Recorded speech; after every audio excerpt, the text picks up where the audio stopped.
And so I learned the song, and it's not like, I don't know how you are, Chandler, but it's not like you're 23 anymore. So learning songs, 42. It used to be, it's like, but it takes some doing. So after I learned this song, I thought, well, it's kind of a shame to just, learn a song and then just do it once, because it was for this one event. So I just started doing it in my sets, and so that was fine. And I thought we should do it here too, because it's sort of it's always good to start with one of these, and after all, there's still the Blue Jays, the Expos, sort of.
That's all right. All right. So,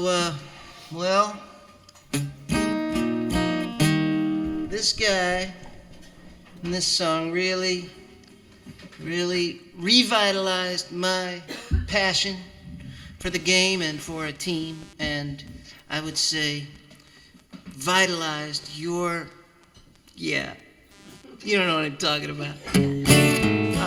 But yeah, even when you were 2-3 years old, you knew about this guy, and he was your favorite player, and he was the newest player, and he was the youngest player, and we just loved saying his name, and we still do.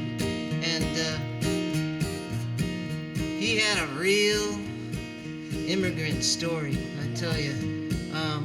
In this song it takes him 5 attempts to escape, but I think in reality it was about 30. Even though they shipped him off to Cincinnati, and the word around the league seems to be that he can't handle the high inside fastball, we still love him. He came from Cuba, from Cienfuego town. His daddy worked in the sugar cane field, but the boy would find his way on a different kind of field. Here's the legend of Yasiel Puig. Say sentai, say sentai, say. That's 66, of course. They call him the wild horse. Fire it from right field to third base. The wild horse Yasiel Puig. 66, Yasiel Puig. He played his ball in Cuba, but he dreamed of the major leagues. But things were not so easy leaving Cuba. First time the police stopped his car. Second time the boat never got that far. Third time a police Police raid threw him in jail. Oh, horse, whoa. Fourth time the boat never, Coast Guard said no, just when they thought they'd let him go. Fifth time he escaped to Mexico, and now you see him nightly on every TV screen. He hits home runs, he dives for balls, he's in the major leagues. Just a kid from Cienfuego, he's number 66. The wild horse, Yasiel. Say Sentai, say, Say Santa, say. that's 66, of course. They call him the wild horse. Say Sentai, say, fire it from right field to third base. The wild horse, Yasiel Puig.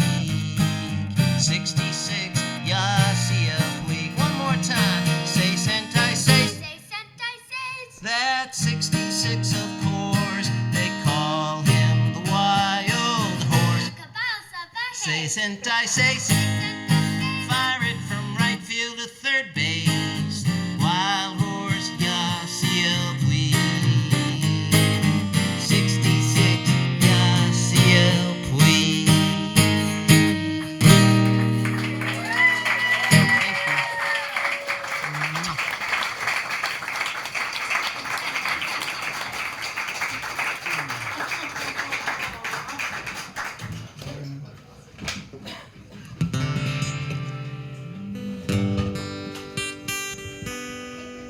Yeah, that's all right.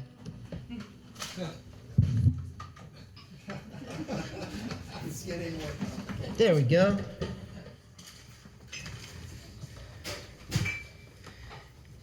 Here's a poem about the first actual game I ever went to. And, you know, a lot of you, especially if you grew up around here, you might have been 2, 3 years old, but, well, you know all about where I'm from. Growing up in Iowa, there's no big league baseball. We did have the Cedar Rapids Cardinals, a single-A affiliate in the Midwest League. Once my mom took me to Lindell Plaza to meet the Cedar Rapids Cardinals and maybe get an autographed baseball. These Cardinals were mostly 18 and 19-year-olds. Most of them would never get any closer to playing in the big leagues than me. Still, they might as well have been Babe Ruth and Ty Cobb. I sidled up to one of the Cardinals and asked the one burning question in my mind since reading Ball 4, which is a book in large part about baseball players running around hotel rooms trying to catch a glimpse of naked women. So, I asked the guy waiting to sign my ball, "Do you guys do a lot of beaver shooting?" That was when I was 12. Now I was 18. My friend Brian and I had taken the Amtrak from Iowa all the way out west. Now here we were in the bleachers at Dodger Stadium, waiting to see the Los Angeles Dodgers play the San Francisco Giants. McCovey was back, by the way. McCovey was playing. Ed Halicki won at 6-3 for the Giants. I was glad. There were all sorts of people out there in the bleachers at Dodger Stadium, but the one person that everyone seemed to be paying attention to was a guy with crazy hair and a rainbow-colored vest who was entertaining our whole section in the center field bleachers. "My name is Larry!" he would shout, sing every few minutes. "Went to a disco in San Francisco. I must be a bisco." It didn't necessarily make sense, but whatever he lacked in logic or melody, he more than made up for in spirit. Our whole section was a great mood because of this guy. "My name is Larry!" It was still a bit before game time. I went to the front of the section where this guy was standing. I nodded and smiled. "Hey, have you heard my record?" "Yes, I lied. You think I'm better than Dylan? He said. No, I said. Oh, well, I'm funnier than Dylan. That seemed likely. So I conceded the point. Somehow, during the game, we learned that this guy was known as Larry Wildman Fisher. I later learned that Frank Zappa had plucked this guy off the streets of L.A. and made some records of Wildman Fisher singing his songs, backed up by Zappa's band, the Mothers of Invention. They did this while Fisher was in and out of mental institutions. As soon as I could, I got a hold of Wildman Fisher's records. When I was a senior in college, I corrupted the freshmen on my floor with a steady diet of Wildman Fisher. I have now been to probably 1,000 big league games. I broke into Wrigley Field, and I got kicked out of Comiskey Park. I've been to playoff games and 2 World Series. I saw a no-hitter. I've been to 8 big league parks that are no longer even used. But only once did I meet Wildman Fisher. And it was at my very first big league game. And together we say, "My name is Larry!"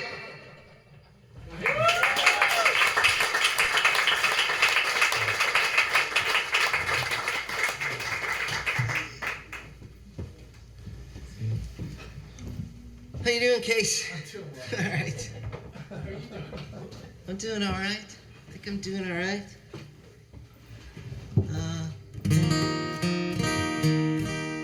In my mind, we're gonna do something like this, certainly do it in LA. Maybe somewhere in between.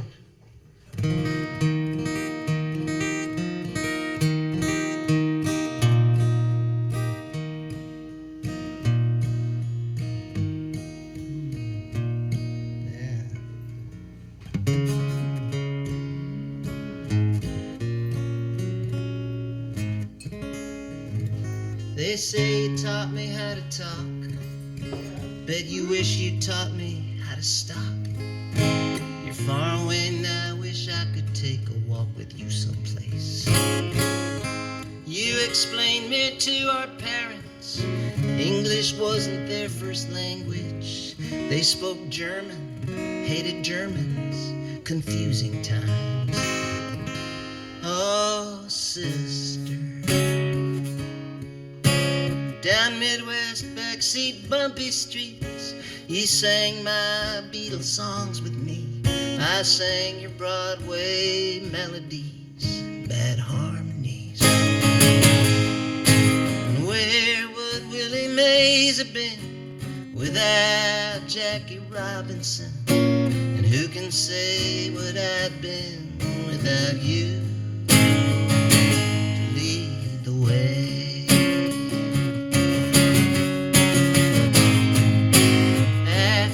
Showed some guys I could drink. You picked me off the lawn, I think, and led me to the kitchen sink, where I got rid of it. Some nights I laid awake in awe, as squinting through the dark I saw you peeling off your teenage bra, the door slightly ajar. Oh, sister, just across the hall for 18 summers, 18 falls, until you went away to that weird college in Wisconsin. And where would Willie Mays have been without Jackie Robinson? Who can say what I'd been without you to lead the way? Trust yourself and you can do anything. This I give to you. May your heart purr like a bumblebee. May all your backyards have a tree. May you always be HIV negative. I hope you meet some nice guy who treats women better than I do. I don't even care if he's a Jew or not. Oh, sister, you live just across the hall, and I remember in the temple hall at our dear father's funeral, you sang like a nightingale one of his own songs. And where would Willie Mays have been without Jackie Robinson? And who can say what I've been without you to lead the way?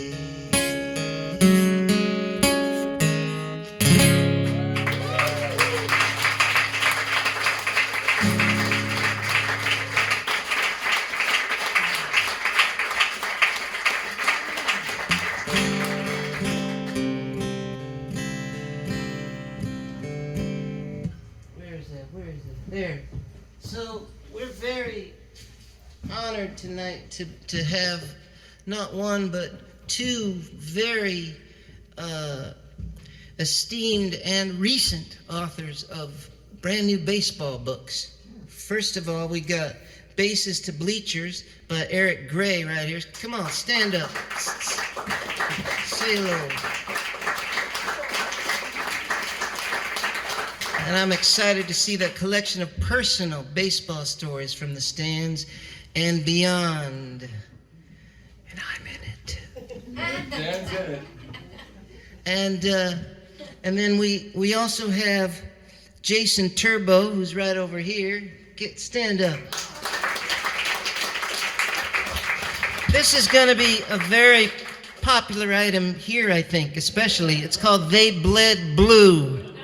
The 1981 Los Angeles Dodgers. I point out that I'm a lifelong Giants fan. We all have our burdens. One of the amazing things about this is that this book also spawned a fantastic song about Fernando and Fernando Mania. But that's, talk about cross-pollination. That's what it's all about. And so it spawned this song by a great songwriter and a good friend of mine by a guy named Bob Hillman. So, and Bob Hillman's here. So how cool would it be if Bob Hillman came up and did his song for us? Would you do that for us? Would you?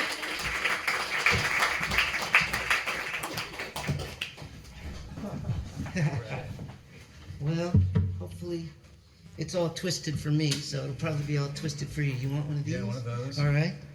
You probably want this a little higher. Yeah. I don't want to point out any differences. No. Well, you're a high jaw.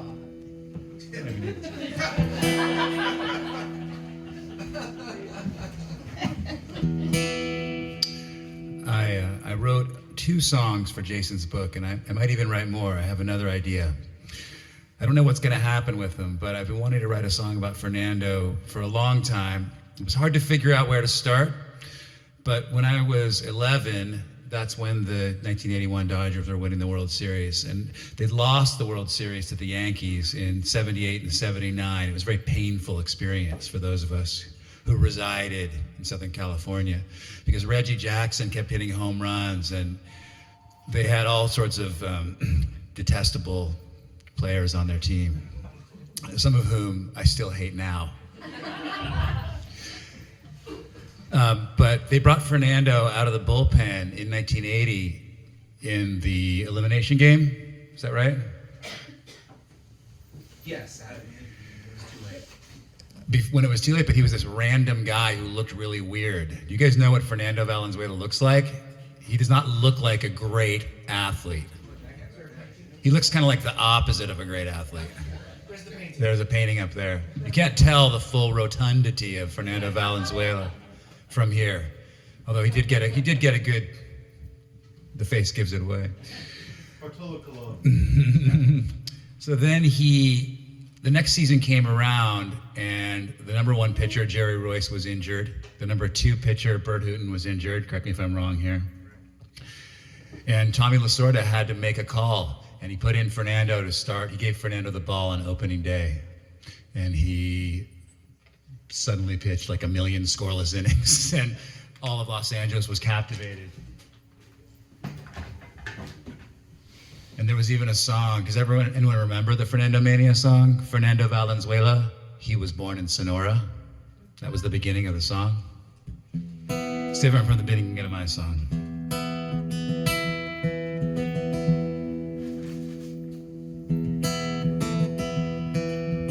On opening day, you almost had to laugh at the sorry state of the Dodgers pitching staff.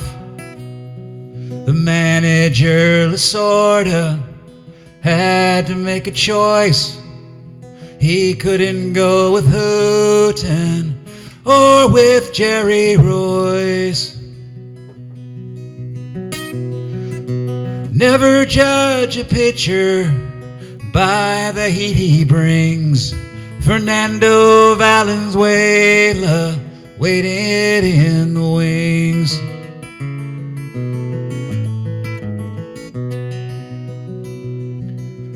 On opening day, a rookie got the ball, which, as you must know, happens rarely, if at all. The lefty from Sonora didn't seem to care. I guess he knew his screwball was borderline unfair. Then he threw a shutout, not a single run. Fernando Valenzuela, 1981.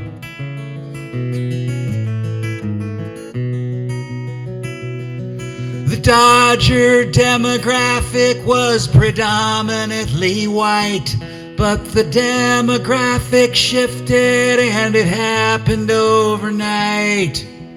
All we knew was blue land, where a mariachi band sings a swing and miss machine has unified Chavez Ravine.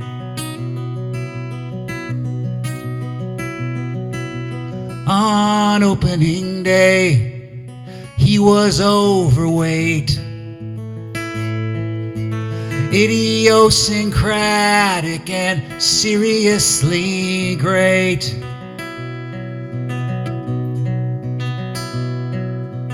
Instantly a whirlwind, something in the air brought about an all-consuming love affair. Here in California, human hearts were full. Fernando Valenzuela, indescribable.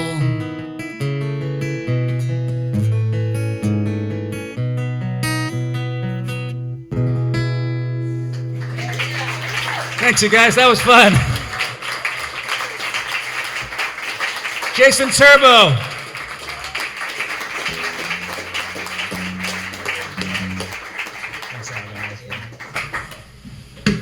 Talk to you later. All right. Bob.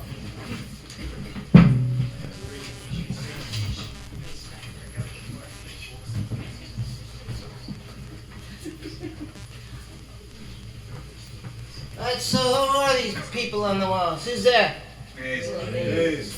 Full name, please. Who's that? Who's that? Who's up on top? Down below? Up above? Golden voice. Below? Who's in the little alcove on the left? In the middle? Red Merkel. What's his first name? Fred. Who's on the right? Down here? Who's up top? Roy Campanella. Below? Who's over here? And who's that? Who's that? You ever hear a song about him? Who's that? Left Panda. Who's that? Oversizer. Who's that? Left-handed guy. Who's that? John McGraw, most important giant of them all. Without him, there are no giants. Who's that? Strange Ricky. Also important. Okay, in here. This is a little farther now. Who's this? Casey Turner. Casey Turner. Bobby Thompson. Who's that? Mochi. Bruce Boatson. Who's that? Justin Turner. Justin Turner. Kershaw. Who's this? Cepeda. Then we got Babe Ruth in a Dodger uniform. What? Yeah. Who's that? Jim Lincecum. Lincecum, and finally, Jackie Robinson. Yeah, Babe Ruth was a coach for the Dodgers in 1938. He didn't even last a season. He wasn't very happy. They weren't very happy with him. He really wanted to manage the Yankees, maybe be a player manager. They didn't want to have that. They said, "You can't even manage yourself."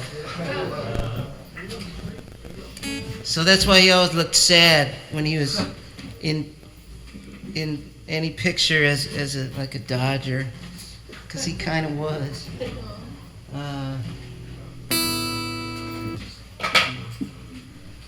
The one summer I got to really spend a lot of time in San Francisco was the 5. He was hurt. That was my summer, the 5. And since he wasn't on the field a lot, I had a lot of time to just sort of think about him and mythologize him and imagine trying to chase him down. From my second story window, as I look down on Rincon, up the coast of California, where I come looking for the gray Barry Bonds. One final summer, his health is broken down, so I've forsaken San Francisco.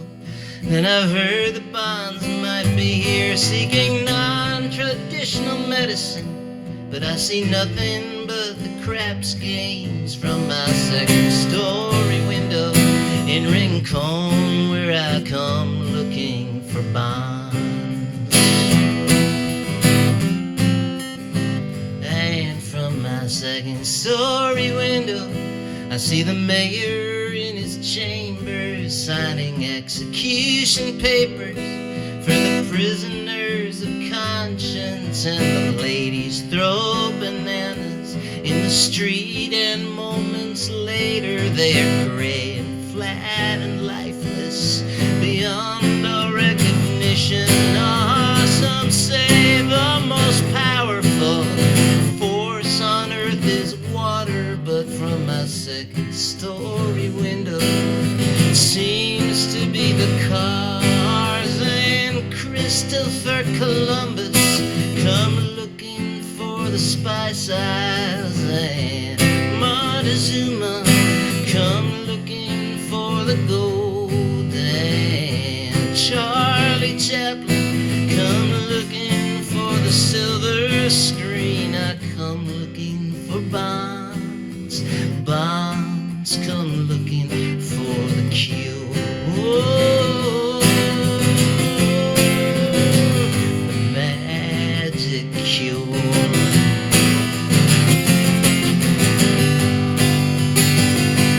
And the fishermen go out to return again at dusk, and they love this constant rain. The fish jump into their nets, yeah, but I am not a fisherman, and to me this rain can only keep Bonds inside his window. If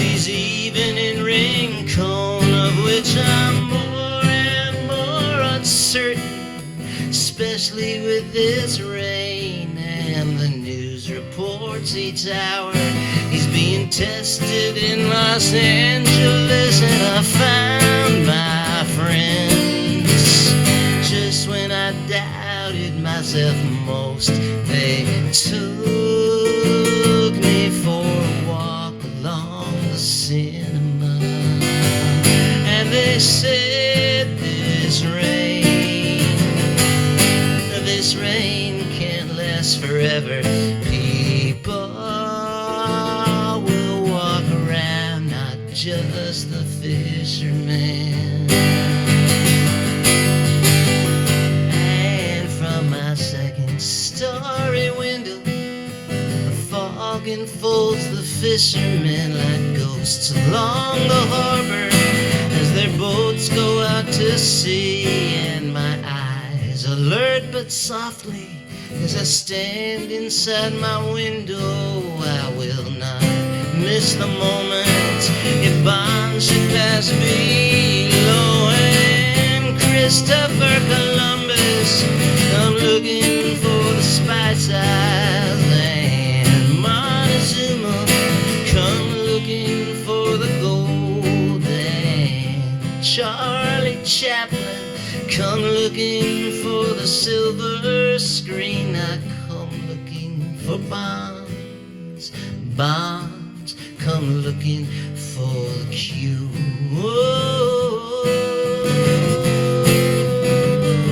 The magic cure.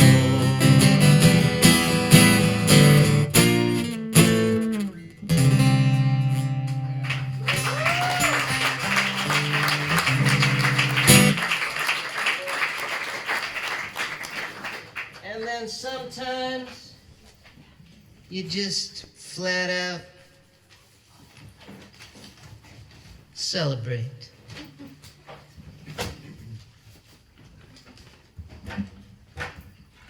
I only need this for the last verse, by the way. Oh, man. You got it?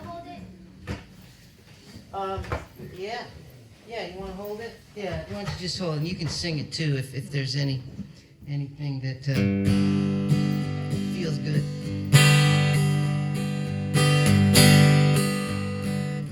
6 inches either way, they say. McCovey's shot gets through, and the Giants win it all in 62.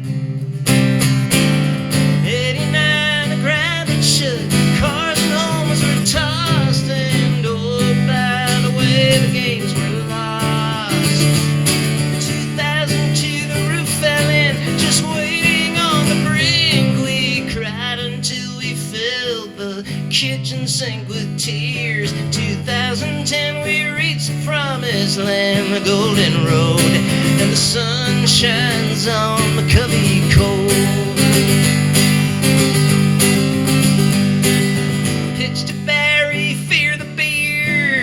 Timmy smoke, Humbe Pacific Stock Exchange, hit that bottle of Coke, to the dreams that westward roll for FP Santangelo. The sun shines on McCovey Cove.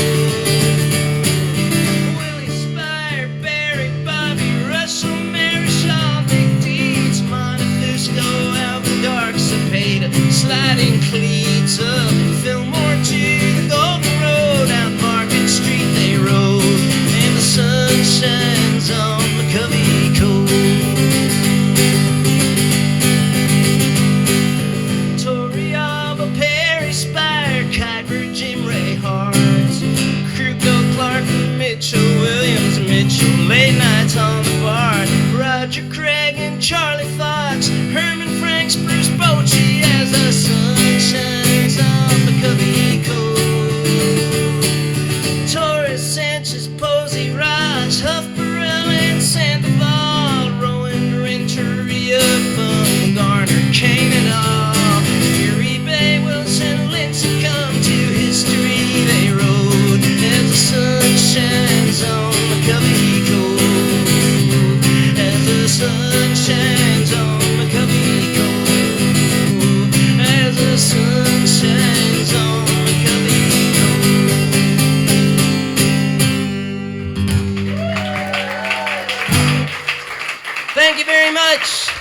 Thank you, Casey. Thank you, Josh. Bazaar Cafe. Eva for the posters. Danielle for the idea. Books. Posters. Records. Books. Thank you. Thank you. I hope we'll see you again somewhere real soon. Maybe out of the ballpark. That's Dan Bern, ladies and gentlemen. Let's hear it one more time. I didn't ask him, but I don't know if you guys make a much. He knows more songs. Maybe one more song from Dan Bern. We didn't plan on this, but. Well, yeah. Maybe I'll reprise that first one. This Casey didn't hear it, so. Wow.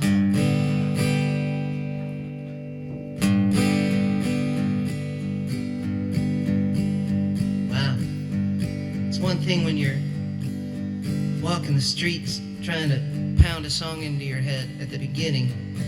It's another thing to try to remember it an hour later.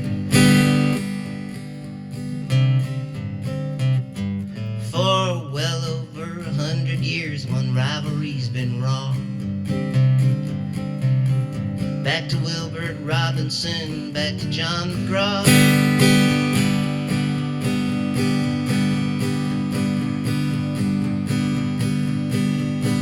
Back even before Babe Ruth broke in with the Sox, and Fern Nickel ride the streetcar from Brooklyn to the Bronx.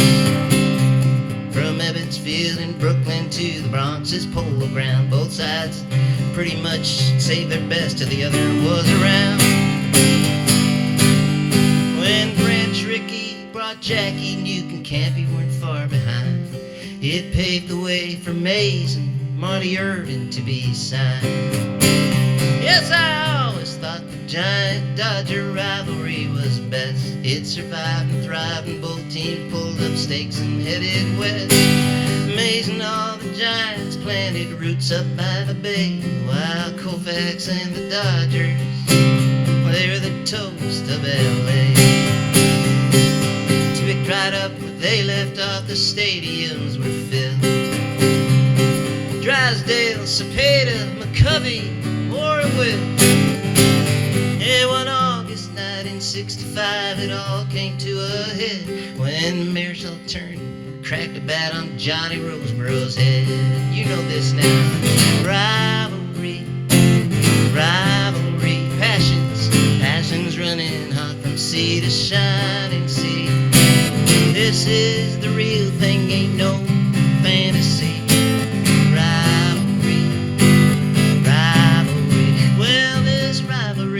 Bobby Thompson, not Casey Turner, Bobby Thompson. His shot heard around the world. 62, another playoff. Giants rally, flag unfurled. In '68, Dietz at the plate. Drysdale plunked Dick Dietz. They called Dietz out for standing there, preserving Drysdale's streak of 58 and 2/3 scoreless innings, finally broken by that man. Oral Hershiser up on the wall.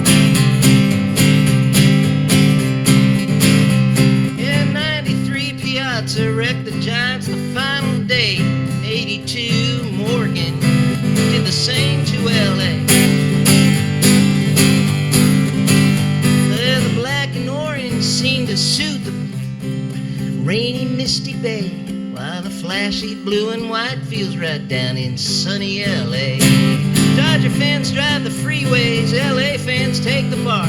Both teams that try to be better than the Yankees, mostly they aren't.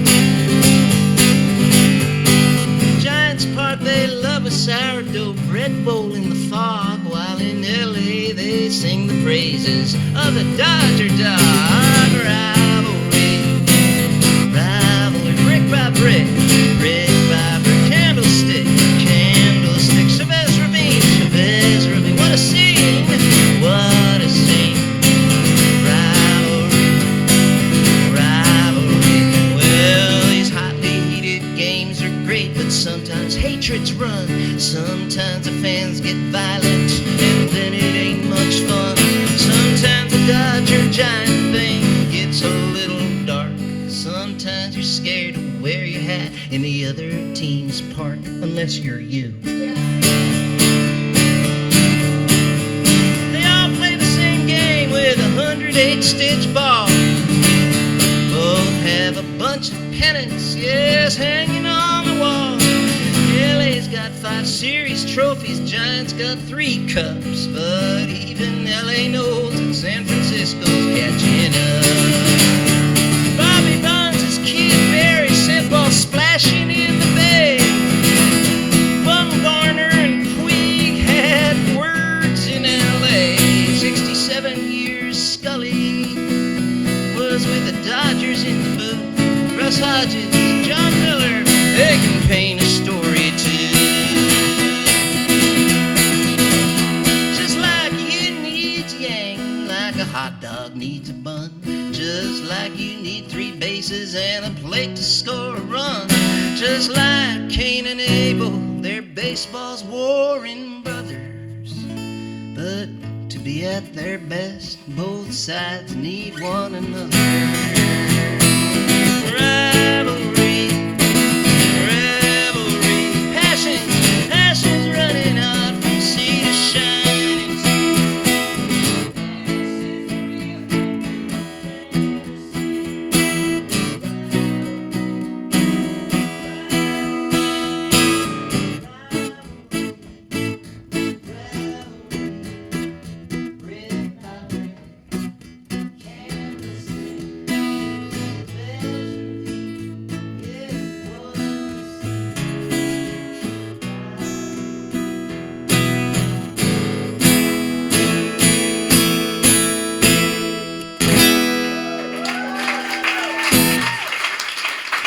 Thank you so very much. You kind of made a dream come true for me, so thank you. Dan Bern, ladies and gentlemen. Let's hear it one more time. Be sure to grab a poster from Lulu here. Thank you to Josh and Bazaar Cafe. Let's see for Bob Hillman back there. That was a beautiful song. Let's see for Chris Chandler. Fantastic. What a special night. It'll be on hologram exhibit in Cooperstown very soon. So stay tuned for that. And thank you guys so much for coming out tonight. We'll see you at another show soon. One more time, Dan Bern. Thanks, man. Get it.